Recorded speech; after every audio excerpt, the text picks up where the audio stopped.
Secretary of State nominee Mike Pompeo at his Senate confirmation hearing today taking a tough stand on standing up to Russian President Putin around the world. And we're back now with our panel.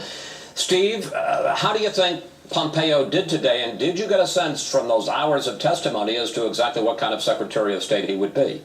I think he did well. The substantive answers that he was able to provide, even when I thought some of the questions, particularly from the Democrats, were gotcha questions. They were meant to embarrass him. They were meant to make him look bad.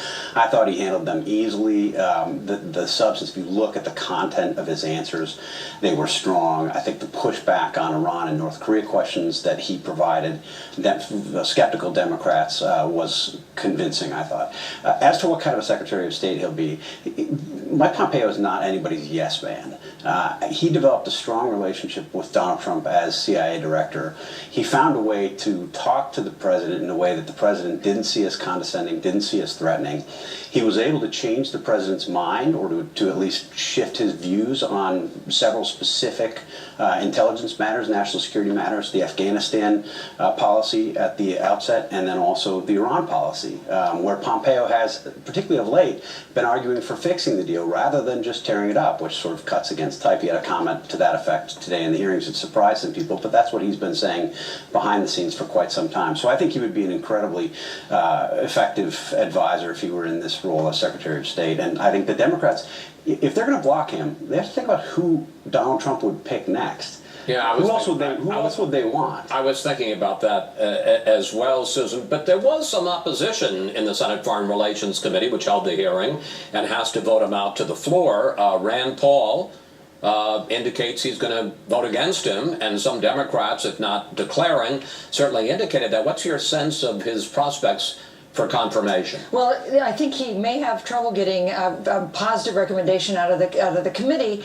because Rand Paul has gone the other way, and two of the Democrats who had voted for him for CIA director indicated they were at least undecided, Tim Kaine and Jeanne Shaheen.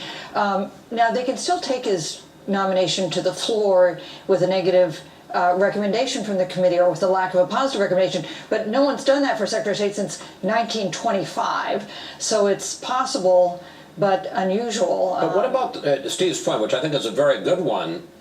If Pompeo gets defeated, who's the next nominee for Secretary of State? And if you're a Democrat, would you worry about that? And you know, he's done something that is un-Trumpian and has served him well, I think, and that is he called every prior Secretary of State, including Hillary Clinton and Madeleine Albright, to talk to them about their concerns. They expressed, Madeleine Albright told me this week that she expressed concerns about what's happened with personnel at the State Department, the reorganization plan that Rex Tillerson had pursued, and that Mike Pompeo seemed to listen to her. And you know, that may serve him well in getting through this nomination process. Let's go through at least a couple, by the time we have left, specific issues that Pompeo would have to deal with as Secretary of State.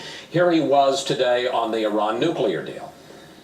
The president is going to be given best advice, including by me. And if there's no chance that we can fix it, I will recommend to the president that we do our level best to work with our allies to achieve a better outcome and a better deal.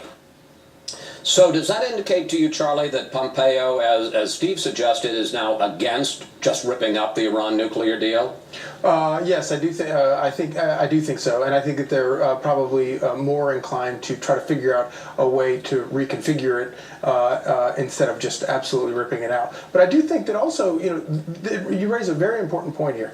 The situation with Iran, you have the situation with Syria, you have the situation with the fact that we could be getting into a proxy war with our greatest enemy on the planet, Russia. You have what's going on in China. You have all of this going on, and you have Democrats on the committee launching these long interrogations about the Mueller probe and Russiagate. You had Cory Booker. Well, there was even a question about, would you quit if the president fired Robert Mueller? I think that was one of the early questions from the Democrats. Cory Booker asking his views on gay sex during this confirmation hearing, when you have all of this going on, and in as much as average Americans are paying attention, they look ridiculous. It's very hard to take people like that very seriously, and I think that it's a real risk for them that they hurt themselves, because all of those are political issues that they're trying to gin up, because we have the midterms coming up, and they're trying to take political advantage, and it's obvious. And I just think that Democrats have to be very careful, in addition to what Steve said about who comes next, but just looking silly and unserious when we have very, very serious All right, I've issues. got 15 seconds left. We're going to go down the row. Yes. Does he get confirmed or not? Yes. Yeah, I think so. I think ultimately it does, although I can't tell you which Democrats are going to vote for him. Or don't you mean 50-50? Yeah, All right. could be. That's it for the panel, but when we come back,